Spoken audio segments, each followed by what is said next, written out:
The last time I played in the concert hall, ironically, was here at Zipper Hall, and it was in September of 2017, and it was a two-piano concert with myself and my dear friend Roger Kellaway, and we were joined with a wonderful bass player named Derek Golds and a wonderful drummer named Peter Erskine, and we played a lot of material that was Beatles related. Roger had written a half-hour suite of Paul McCartney tunes. It was Paul McCartney related. It was like a tribute to Paul McCartney, and it was fun. We got to play in different kind of combinations. I came out, played one with the trio, and played one alone. Then he came out and did a similar thing, and then just the two of us played. I can't remember what, a standard, and then we did a half-hour suite of medleys of tunes of Paul McCartney's that he had arranged and really put them through his own filter. In the last few years, I haven't done really much club work at all. I did 5 gigs over a period of about 7 years with different trios at Catalina's, and the material was really quite similar to what we're doing tonight. But you know, the difference between playing in clubs and playing in some place like this is enormous. I mean, Catalina's for me has been a great place to play because for some reason there's a chemistry of the people who come in and what I'm doing that it's quiet and I can hear and I can play and I never feel like I'm playing background music or people are talking over me. And that doesn't happen in a lot of places, and it doesn't happen for a lot of people. But I play music that has a lot of space, and people, maybe they get a little more in touch with what's going on because of that. But here, it's like I have a beautiful 9-foot Steinway that's as good as anything. And the acoustics are phenomenal. And the sound guys do an unbelievably wonderful job. And everybody is really quiet because you're in a concert, you know, and it's a different thing. You really don't feel like you, it's like a gift. You know, it's somebody says, hey, here's the most optimum situation in the world and you can play whatever you want. And, you know, I haven't had the luxury of being a big star touring all over the world doing this stuff. So for me to have this evening is a real, very special opportunity. I've made a lot of relationships over the years, and I don't really have a sense of my persona.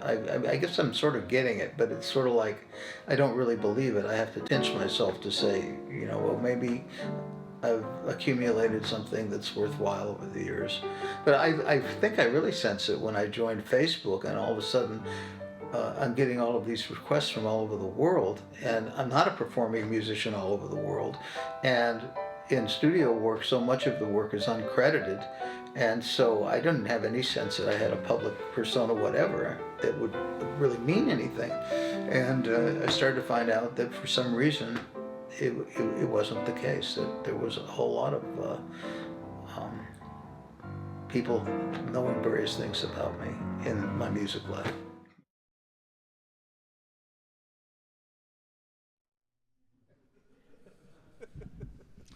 Just think of this as a Wagnerian opera. It's a little shorter, but, well, maybe it sounds like it. Jerry Goldsmith was a very special composer for me, along with Henry Mancini. Completely different experience. And he was very interesting because it took me a while to understand that when he, like, gave you a lot of crap, it was because he liked you. So I didn't realize that at first, you know, and, you know, Mike, I don't understand, you know, one of those. What's the matter, Jerry? Well, you know. No, I don't know. So we were on a movie called The Edge, which was an amazing movie with great performances by Anthony Hopkins and Alec Baldwin. And it was about these two guys who were marooned in the wilderness, and they despised one another. And they were being sought after by a very hungry, aggressive bear. And they had to learn how to collaborate to stay alive. And he wrote this beautiful, almost Brahmsian symphonic orchestra score. Very traditional, very large, and gorgeous. It very much captured the environments, which were quite beautiful and green and all that in the movie. And so we were working on, we had 4 days to record, and the third day he came up to me and he says, "Hey, Mike." I said, "Yes." He said, "The director likes jazz." I said, "Well, that's nice." He said, "So here's what we're going to do." He said, "I want you to take my theme, and we're going to do it as an end credit," which means very exposed, "for jazz trio." And I'm thinking 1,000 things like, well, let's see, he's going to give me this theme. It's going to have very kind of traditional non-jazz-like harmony. And, of course, we're going to record tomorrow, so I could take it home and kind of figure out how to make that work. So I said, "Well, that's great, Jerry. If you can give me a sketch of the tune, I'll take it home, and, we could record it tomorrow." He says, "What are you talking about? We're going to record it when our 10-minute break is over." And I said, "No kidding." And I felt like saying, "How are we going to do that?" But I said, "Okay, can I see it?" So he gives it to me. It's 16 bars long. That's all it is.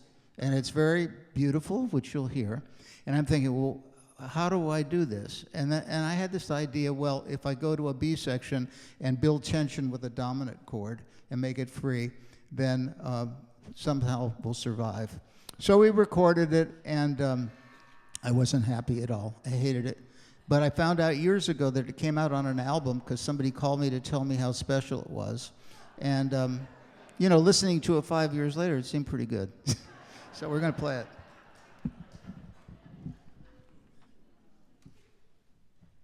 Mike Valerio is going to be the wilderness.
Thank you.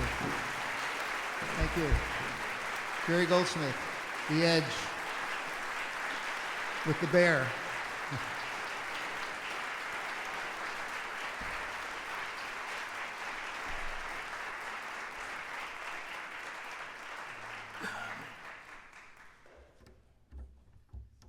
Okay, we're going to do another wonderful song by Henry Mancini. It's called Moment to Moment. Very unusually, it's from a film called Moment to Moment. And it's an up-tempo jazz song, and I'm going to refrain from saying too much. It's a nice song.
Thank you. Thank you so much. Thank you. Very wonderful to play for you. This is another one of my two-song medley wonders. My Funny Valentine is a song that I've always loved and I've always liked to play. And somehow I felt a kinship with that song and Leon Russell's A Song for You. And he was always a hero of mine. When he came out with this song, he was just emerging as a solo artist.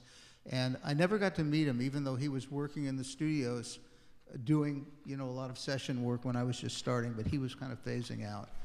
And when Steinway and Sons opened its first boutique in West Los Angeles, David Benoit, a friend of mine, jazz pianist, called me. He said, "Hey, you want to come down to Steinway? Roger Williams is going to be there." And I said, "Great, I've never met him, wonderful."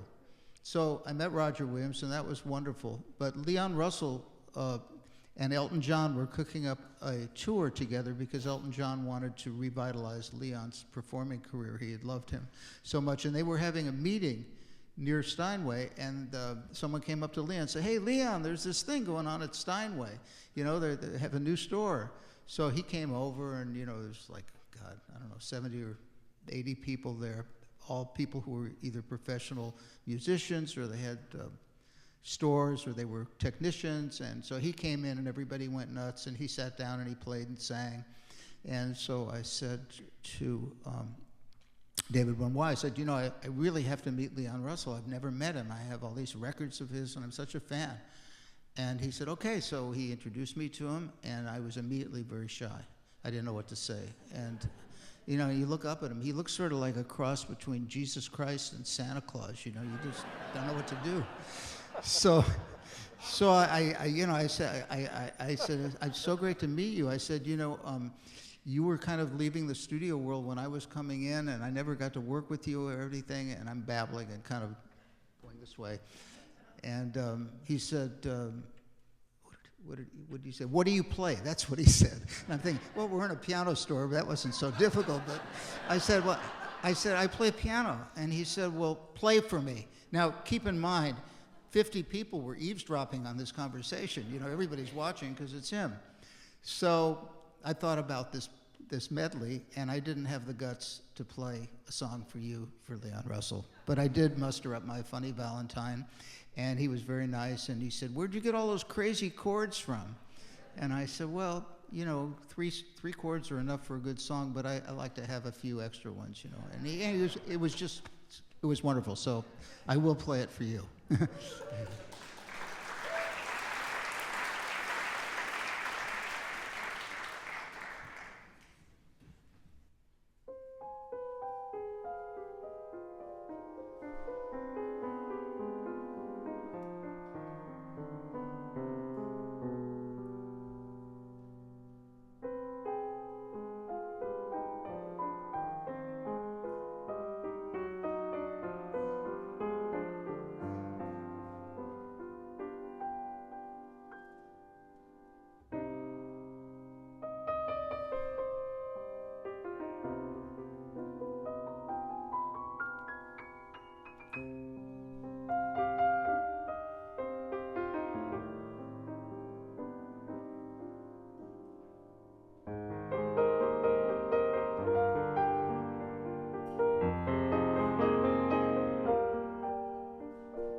Thank you.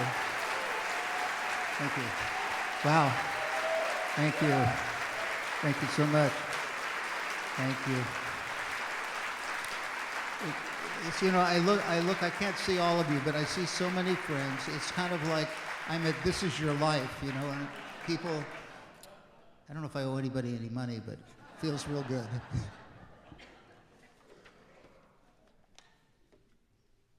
Another original. This one is called Rural Still of Mind. Rural State of Mind, I'm sorry. I don't know what drugs I'm on. I just came up with this song, and I wanted to capture a kind of an Americana flavor with a touch of the blues and a touch of contemporary music. And I'm from Los Angeles, so the idea that I was writing something about rural life and rural music, I felt like I had to defend myself to the extent that it's from the perspective of a non-rural guy writing rural music.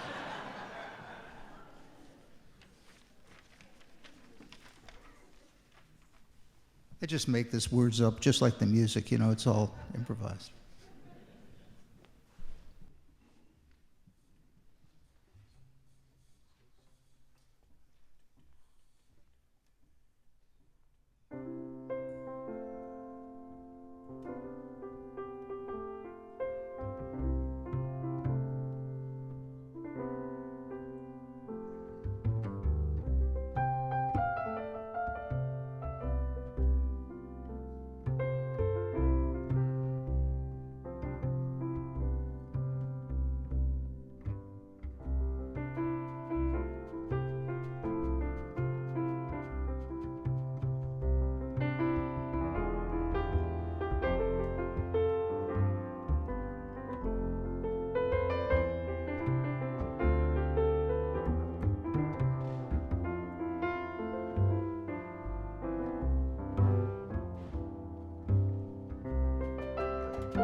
Thank you.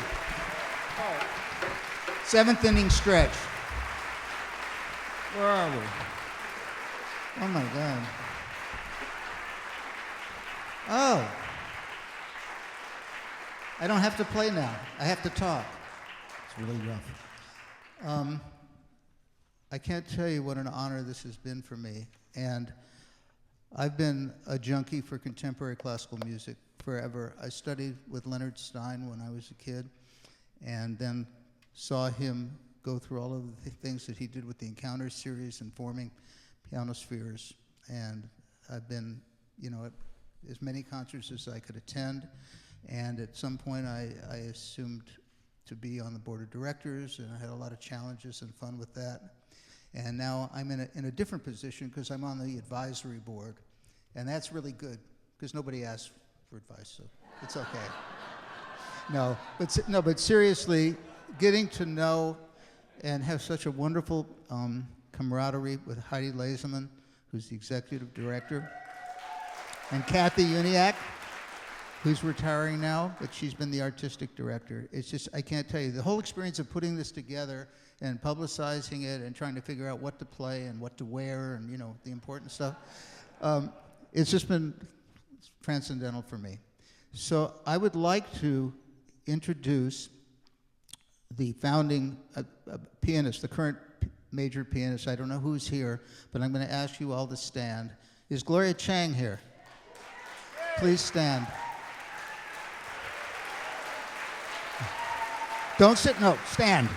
I'm going to have everybody stand. It's additive. So you get to stand the longest because I called you first.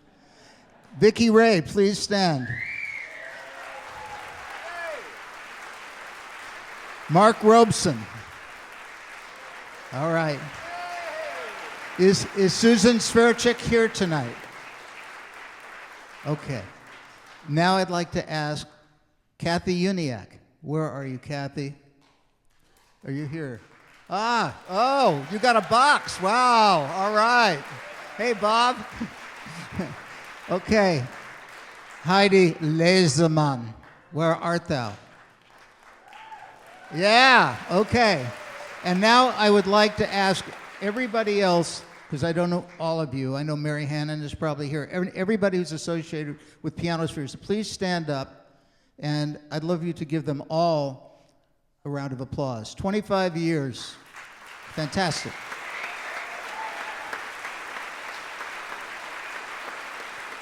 Sally Mosier. Thank you for that. In my career, I've worked with a lot of singers on a lot of records and so forth, a lot of different styles, a lot of fantastic.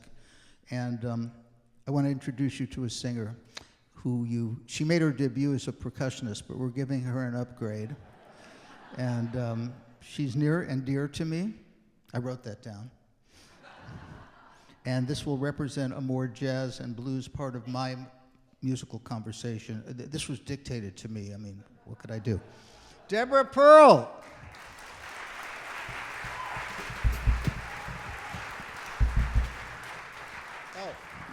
We're doing a wonderful classic song called Since I Fell for You. It was written by a guy named Buddy Johnson. He's not well known.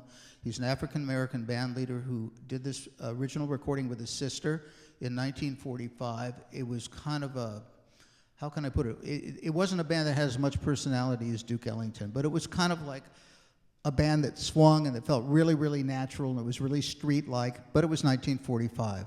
And then many years later, Lenny Welch, who's a pop singer with some blues in him, he had a major, major hit on this song, and it's been recorded by so many people. Al Jarreau recorded it, Glenn Campbell, let's see, where do I have these? Natalie Cole did it with Reb McEntire, Nina Simone, George Benson, Bonnie Raitt, Willie Nelson, Barbra Streisand. It's a really lovely song, really important song with a great lyric.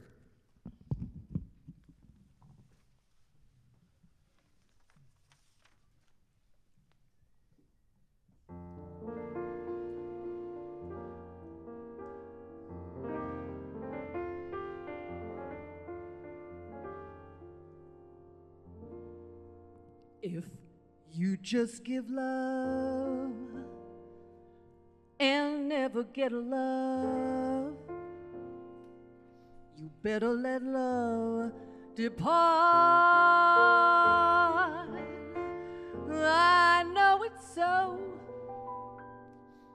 and yeah, I know I can't get you out of my heart.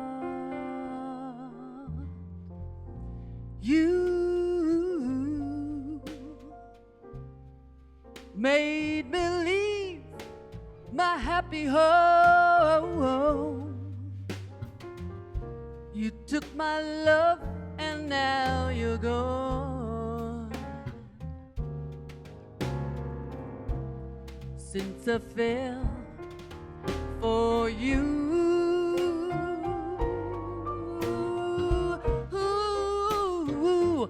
oh, love brings such misery and pain. I guess I'll never be the same.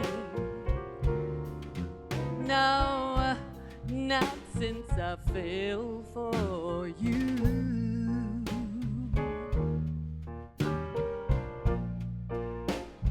Well, it's too bad,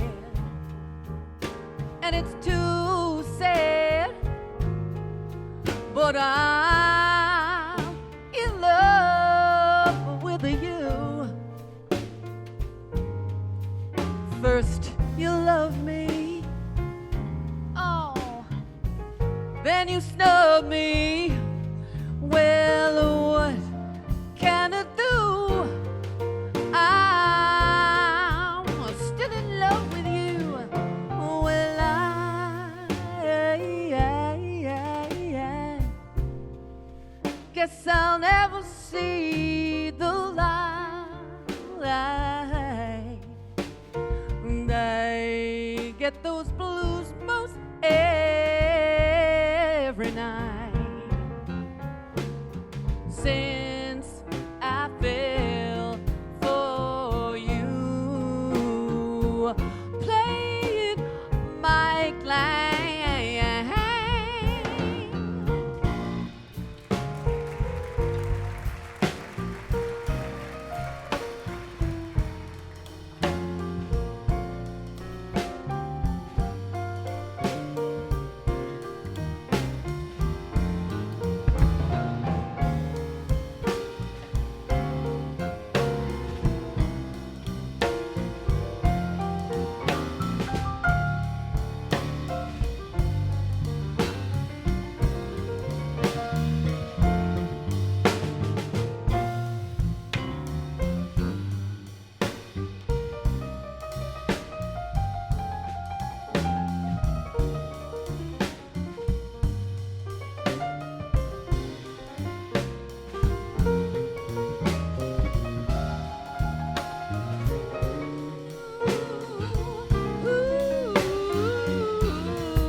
Wow, it's too bad,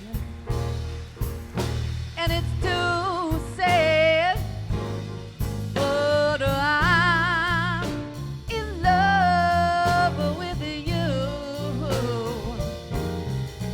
First you love me, yeah you do, then you snub me, oh you do. For what can I do? I said I'm still in love with you. Well, I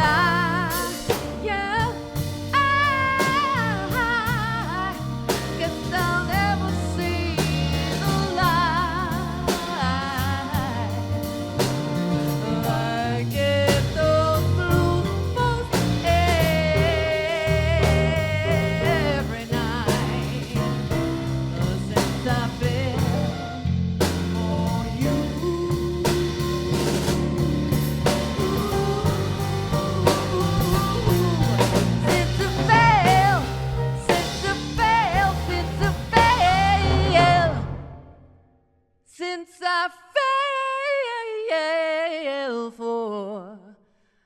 you woo woo.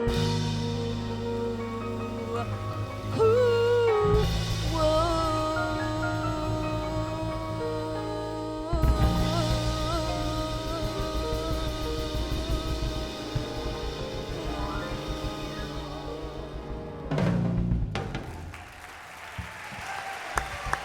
Thank you. Deborah Pearl, Since I Fell for You.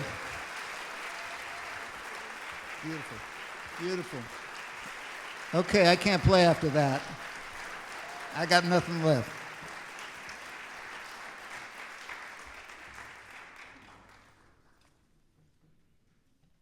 I don't have my watch on. How long have we been playing? Anybody know? Is it time for breakfast yet? 2 more? 1 more? We've been playing for 2 hours?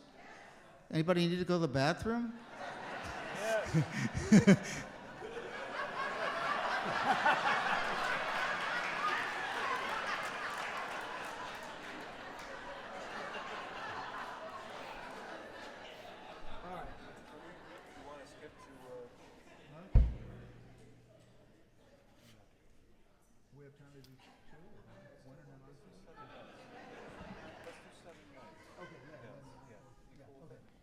All right.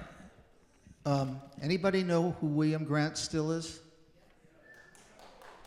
No, that's not enough. Anybody know who George Chadwick is? How about David Raxon? Okay. Well, we're not playing his song tonight, but I just wanted to get some, get some love. Okay. We've lost a lot of major New Orleans R&B singer, songwriter, artists, and amongst them is Alan Toussaint and Dr. John, who was born as Mac Remenack.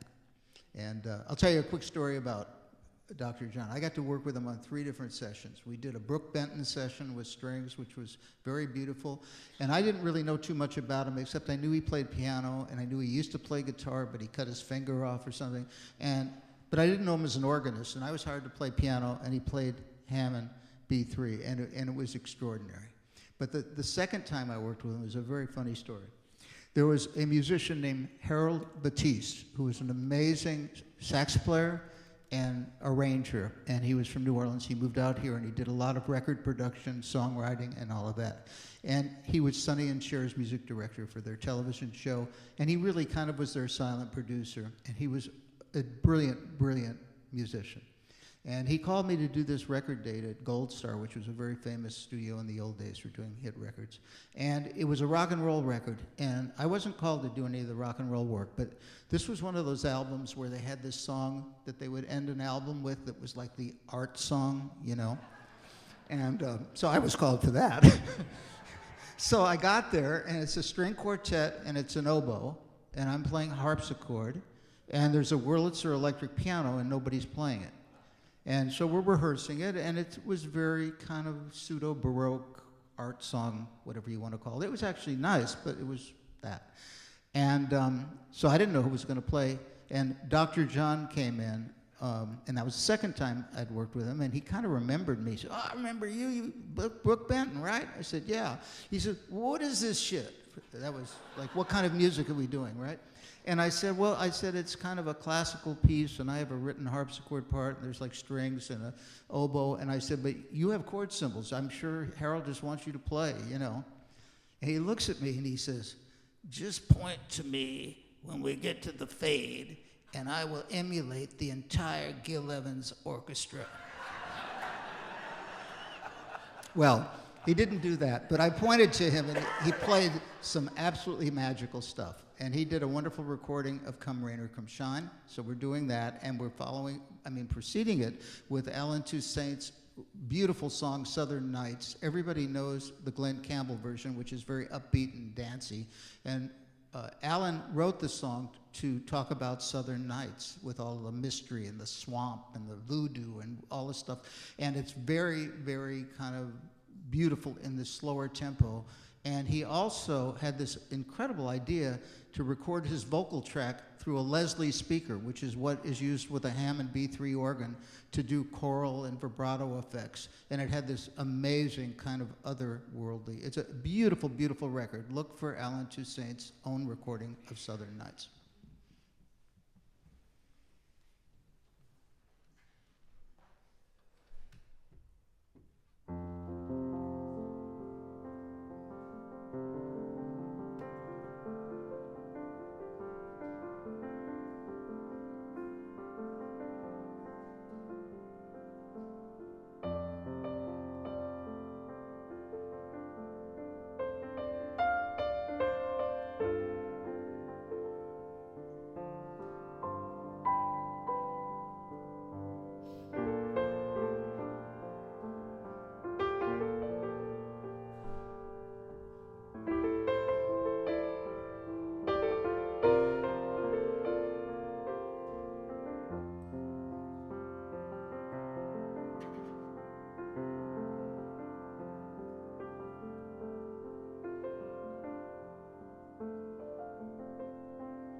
Thank you. Southern Nights, Come Rain or Come Shine. Thank you so much. Thank you so much. Wow. Michael Valerio. Jim Keltner. PianoSpheres. Thank you. Drive safe. Try not to listen to the news on the way home. And we love you. Thank you so, so much. This is very special. Very special. Thank you so much. Oh. Ladies and gentlemen, Catherine Quitner, my flower girl.